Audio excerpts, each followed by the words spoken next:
Hello friends, welcome to online engineering. आपका MP sub engineering बिल्कुल पास आ रहा है और ऐसे में स्टूडेंट्स की धड़कनें काफ़ी तेज़ी से बढ़ रही है। स्टूडेंट्स को लग रहा है कि सर एमपी सब इंजीनियरिंग का जो हमारे पास सिलेबस है उस सिलेबस को यहाँ पर हम किस तरह से कंप्लीट किया जाए। जी हाँ, अगर हम बात करते हैं आपके एमपी सब इंजीनियरिंग की तो यहाँ पे एक ही पेपर्स में आपको दो पार्ट्स कवर किए जाते हैं, जिसमें पार्ट फर्स्ट में हम बात करते हैं आपके टेक्निकल पोर्शंस की और सेकेंड पार्ट रहता है आपका नॉन टेक पोर्शंस का। टेक्निकल पार्ट्स में भी आपके पास टोटली 100 क्वेश्चंस होते हैं, जबकि नॉन टेक पार्ट्स में भी आपके पास टोटल 100 क्वेश्चंस होते हैं। यहाँ पे आज जो मैं एनालिसिस आपको करवाऊंगा वो आपका टेक्निकल पोर्शन का एनालिसिस करवाऊंगा, जो आपका पेपर्स कंडक्ट करवाया गया था 2022 में। अगर हम 2022 के पेपर्स की बात करते हैं आपके एमपी सब इंजीनियरिंग की, तो वहाँ पे ये टोटली आपका 3 दिन पेपर्स कंडक्ट करवाया गया था। हर एक दिन आपके 2 शिफ्ट्स पेपर्स कंडक्ट करवाए गए, तो इस तरह से टोटल आपका 2022 में 3 दिन में आपके पास टोटल 6 शिफ्ट में पेपर्स कंडक्ट करवाया गया है। ऐसे में स्टूडेंट्स का मानना ये था कि सर कौन सा सब्जेक्ट कितने मार्क्स के लिए पूछा गया है, सर इसका एनालिसिस हमें प्रॉपर बता दीजिएगा, क्योंकि यहाँ पे जो आपके पास दिन बचे हैं एमपी सब इंजीनियरिंग के, वो आपके पास 70+ डेज यहाँ पर रिमेनिंग रह गए हैं। और इन 70 दिन में अगर हम बात करते हैं सर कि कौन सा सब्जेक्ट पढ़ना चाहिए और कौन सा सब्जेक्ट नहीं पढ़ना चाहिए, तो इससे लिए बेटर होगा कि आप प्रीवियस पेपर का एनालिसिस कीजिएगा और प्रीवियस पेपर्स के आधार पर ही अपनी स्टडी को जारी रखिएगा। देखते हैं क्या रहा हमारा 2022 का एनालिसिस। अगर हम बात करते हैं आपके सबसे पहले सब्जेक्ट की, तो सबसे पहला जो सब्जेक्ट्स यहाँ पे हम कवर कर रहे हैं आपका, वो रहता है सर हमारा फ्लूइड मैकेनिक्स। ठीक है, फ्लूइड मैकेनिक्स अगर हम बात करते हैं आपके फर्स्ट डे जो 6/11/2022 की पहली शिफ्ट में जो टोटल नंबर ऑफ क्वेश्चंस पूछे गए आपके, वो 14 क्वेश्चंस पूछे गए थे। अगर हम बात करते हैं सेकंड शिफ्ट, उसी दिन जो सेकंड शिफ्ट हुआ था उसमें आपके पास टोटल 8 क्वेश्चन पूछे गए थे।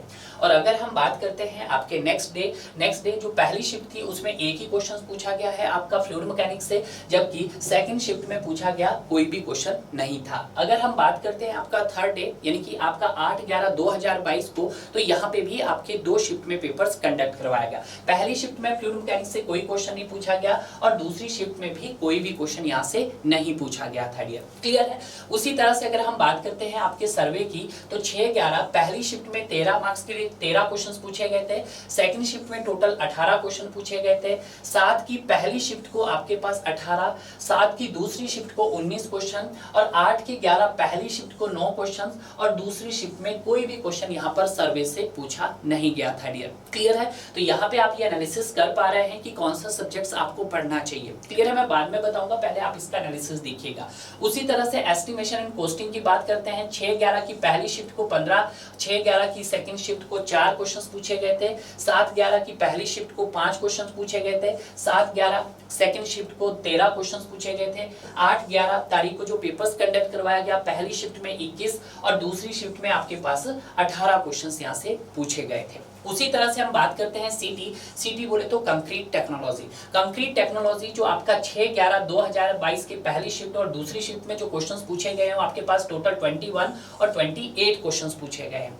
उसी तरह से 7 तारीख को जो आपके 2 पेपर्स कंडक्ट करवाए गए, जिसमें पहली शिफ्ट में सीटी से 15 क्वेश्चन, दूसरी शिफ्ट में कोई भी क्वेश्चंस नहीं पूछा था। अगर हम बात करते हैं आपके 8/11/2022 की, तो वहां पे पहली शिफ्ट में भी सीटी से कोई क्वेश्चन नहीं था, जबकि दूसरी शिफ्ट में आपके पास 2 क्वेश्चंस वहां से पूछे गए थे। क्लियर है। उसी तरह से हम बात करते हैं बिल्डिंग मटेरियल जो आपको 6 तारीख को जो आपका पेपर कंडक्ट करवाया गया, पहली शिफ्ट में 1 क्वेश्चन, दूसरी शिफ्ट में आपके पास टोटल 11 क्वेश्चन पूछे गए। 7 को भी आपकी 2 शिफ्ट थी, पहली शिफ्ट में 3 क्वेश्चन पूछे गए, दूसरी शिफ्ट में कोई भी क्वेश्चन नहीं पूछा गया।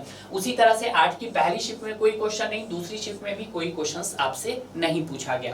क्लियर है। उसी तरह से हम बात करते हैं बिल्डिंग कंस्ट्रक्शन में आपके फर्स्ट शिफ्ट में 2 क्वेश्चन पूछे गए थे, सेकंड शिफ्ट में आपके पास 9 क्वेश्चन पूछे गए थे। उसी तरह से 7 तारीख की बात करते हैं तो आपकी पहली शिफ्ट में 6 क्वेश्चन, दूसरी शिफ्ट में 2 क्वेश्चन।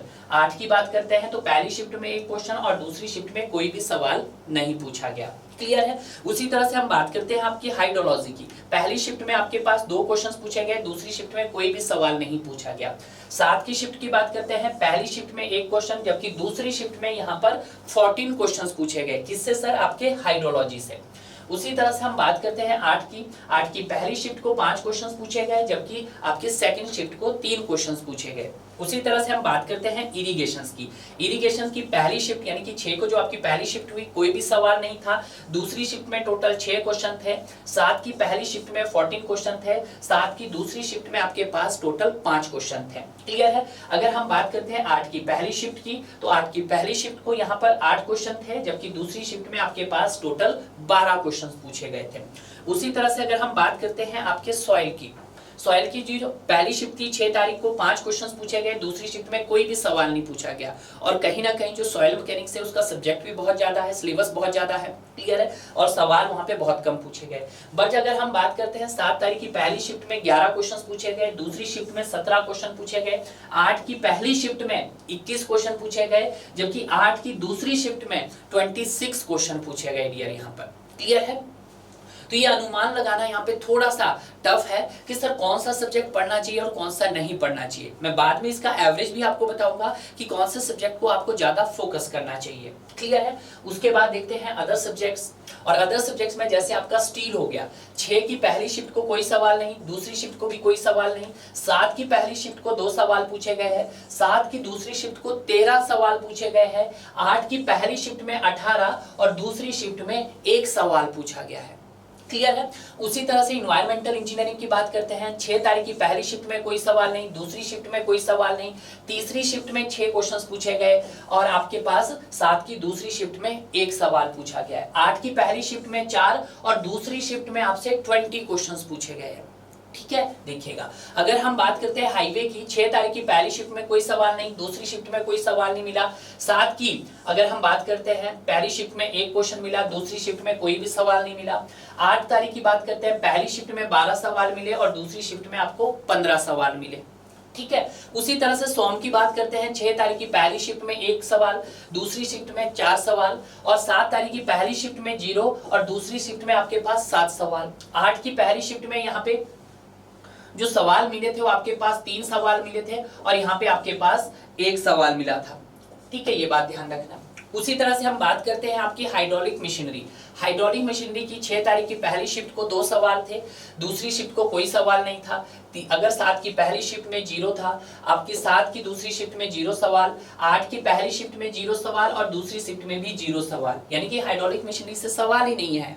ठीक है। अगर आरसीसी की बात करते हैं, पहली शिफ्ट में 19 क्वेश्चंस पूछे गए हैं 6 की, दूसरी शिफ्ट में 12 सवाल पूछे गए। 7-11 की पहली शिफ्ट में 16, दूसरी शिफ्ट में 9, 8-11 की पहली शिफ्ट में 1 और दूसरी शिफ्ट में आपका 1 सवाल पूछा गया है डियर। क्लियर है। तो अगर हम बात करते हैं कि सर सबसे ज्यादा जो वेटेज देखी गई है वो आपके building material, building construction, estimation costing, surveying की देखी गई है और आपके आरसीसी सब्जेक्ट की देखी गई है। देखिएगा, जो हमारे पास यहाँ पे फाइनल कंक्लूजन मिलता है कि जो सर हमारे पास मेजर जो सब्जेक्ट यहाँ पे बने वो कौन से बने हैं जिससे ज्यादातर सवाल यहाँ पे पूछे गए हैं।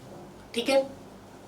तो मेजर सब्जेक्ट्स में हम जो बात करते हैं यहाँ पे आपका सर बिल्डिंग मटेरियल हो गया है, बिल्डिंग कंस्ट्रक्शन हो गया है, एस्टिमेशन एंड कॉस्टिंग हो गया है आपका। ठीक है। और उसके अलावा आपका क्या हो गया, building material, building construction, question survey हो गया सर आपका। ठीक है। और यहाँ पे सर्वे के अलावा सर आरसीसी हो गया। ठीक है। ये सब्जेक्ट कैसे रहे सर, आपके हाई वेटेज के रहे। और आपका सीटी कंक्रीट टेक्नोलॉजी। अगर मैं बात करता हूं इन सब्जेक्ट की, तो इन सब्जेक्ट ने आपका 100 में से 50% पार्ट्स यहीं से कवर किया गया है। ठीक है। 100 में से, आउट ऑफ 100 में से सिर्फ 50% सवाल आपके यहीं से बने हैं। किससे sir, building material, building construction, estimation costing, survey, RCC और सीटी से। क्लियर है। तो बेटर है जो आपकी ये सब्जेक्ट है, इन सब्जेक्ट्स की पकड़ आप बहुत अच्छे से कीजिएगा। क्लियर है। क्योंकि यहाँ पर 50% वेजेस आपका इन्हीं का बन रहा है। और बाकी जो सब्जेक्ट है जो आपको पढ़ने चाहिए, देखिएगा अगर हम बात करते हैं स्टील की वेटेज उतनी ज्यादा नहीं है, बट आपको यहाँ पे स्टील भी पढ़ना है। स्टील के अलावा सर आप इन्वायरमेंटल इंजीनियरिंग को कवर कीजिएगा। इन्वायरमेंटल इंजीनियरिंग के अलावा सर आप फ्लूइड मैकेनिक्स पे भी फोकस कीजिएगा। और उसके बाद आपको सर यहाँ पे सॉइल भी पढ़ना है। क्लियर है। तो इन सब्जेक्ट को भी आपको इनके साथ कवर करना है। ये सब्जेक्ट भी आपके अच्छे हैं और सॉम से ज्यादा सवाल तो नहीं है, बट आप सॉम को भी यहाँ पे कवर कर सकते हैं डियर। क्लियर है। और आपका लास्ट में बचता है हाईवे इंजीनियरिंग। तो हाईवे इंजीनियरिंग से भी नहीं है, बट आप एक बार उसको भी पढ़ के जाइएगा यहाँ पे। ठीक है, ये वाले सब्जेक्ट। तो ये सब्जेक्ट है, अगर आपको इन सब्जेक्ट की पकड़ बहुत अच्छे से है तो कहीं ना कहीं 100 में से, आउट ऑफ 100 में से आप ऑलमोस्ट 80-85 स्कोर बड़ी आसानी से कर सकते हैं। क्योंकि जो यहाँ पे एमपी सब इंजीनियर में जो जेई लेवल के जो क्वेश्चंस आते हैं वो आपके बहुत ही, आपके पास वन लाइनर क्वेश्चंस होते हैं। क्लियर है? तो ये वन लाइनर क्वेश्चंस आपके बिल्कुल बेसिक क्वेश्चंस होते हैं, ज्यादा टफ सवाल यहाँ पर नहीं पूछे जाते हैं डियर। क्लियर है? तो ये जो मेरा एनालिसिस था, ये किसका एनालिसिस था? आपका ये टेक्निकल पोर्शन का एनालिसिस था, जो हमारा 2022 में पेपर्स कंडक्ट करवाया गया था। 22 में जो पेपर कंडक्ट करवाया गया था वो आपका 3 दिन पेपर चला था, आपका 6, 7 और 8 को। हर एक दिन में आपके पास 2 शिफ्ट थी, ठीक है, मॉर्निंग शिफ्ट और इवनिंग शिफ्ट। ठीक है, 7 को भी उसी तरह से मॉर्निंग शिफ्ट इवनिंग शिफ्ट, 8 को भी सर मॉर्निंग शिफ्ट और इवनिंग शिफ्ट, यानी कि टोटल आपके 6 पेपर्स का एनालिसिस मैंने आपको यहाँ पर कवर करवाया है। क्लियर है? तो बेटर है जिस भी वे में आप अपनी तैयारी कर रहे हैं आप उसी वे में कंटिन्यूअसली जारी रखिएगा। और हाँ, प्रीवियस ईयर लगाना मत भूलिएगा। एसएससी जेईई का पीवाई को आप बहुत अच्छे से लगाइएगा, और जहां से भी आप प्रैक्टिस कीजिएगा वो प्रैक्टिस आप बहुत अच्छे से कीजिएगा, क्योंकि प्रैक्टिस नहीं होगी, आपकी प्रॉपर रिवीजन नहीं होगी, तो ऐसे में हमारा सिलेक्शन नहीं होगा डियर। तो बेटर है जो भी आप स्टडी कर रहे हैं, जो भी आपका सोर्स है, उसको आप बहुत अच्छे से कवर कर सकते हैं। अगर आप हमारे ऑनलाइन इंजीनियरिंग चैनल के साथ जुड़ना चाहते हैं तो आप हमारे चैनल को सब्सक्राइब कर सकते हैं और हमारी वीडियो को लाइक कर सकते हैं।